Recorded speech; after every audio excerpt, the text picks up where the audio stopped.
میت کے سال کے لیے کیا کیا جائے؟ میت کو ثواب پہنچانے کے لیے پیچھے والے لوگ 4 کام کر سکتے ہیں جو کتاب اللہ سے اور سنت رسول اللہ سے ثابت ہے۔ ان 4 کاموں کے علاوہ کتاب اللہ میں اور سنت رسول اللہ میں کسی 5ویں کام کی کوئی دلیل نہیں ہے جو پیچھے والے میت کے لیے کر سکتے ہیں 4 کام۔ ان میں سے پہلا ہے دعا۔ جب بھی دعا کریں گے اس کا فائدہ مرنے والے کو ملے گا۔ اللہ رب العالمین نے اپنے بندوں کی تعریف کرتے ہوئے کہا کہ وہ اس طرح دعا کرتے ہیں، ربنا اغفر لنا ولاخواننا الذین سبقونا بالایمان، اے اللہ ہمیں بھی بخش دے اور ہمارے ان بھائیوں کو بھی بخش دے جو ایمان میں اس دنیا سے ہم سے پہلے دنیا سے چلے گئے۔ تو اللہ نے تعریف کی ہے، یہ دعا قرآن میں سکھائی ہے، فائدہ ہوتا ہے میت کو تو دعا سکھائی گئی ہے نا، جنازہ بھی دعا ہی ہوتا ہے۔ تو دوسری چیز ہے میت کی طرف سے حج اور عمرہ کیا جائے۔ رسول اللہ صلی اللہ علیہ وسلم نے بنو عامر کے ایک شخص کو کہا تھا حجہ نبی کا وات امر، اس نے جب پوچھا نا کہ میرا باپ فوت ہو گیا تو آپ نے فرمایا اس کی طرف سے حج بھی کرو عمرہ بھی کرو،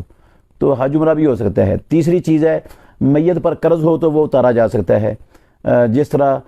جابر بن عبداللہ رضی اللہ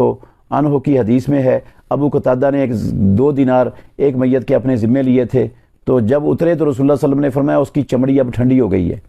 تو یہ قرضہ اتارنے سے بھی میت کو فائدہ مل جاتا ہے۔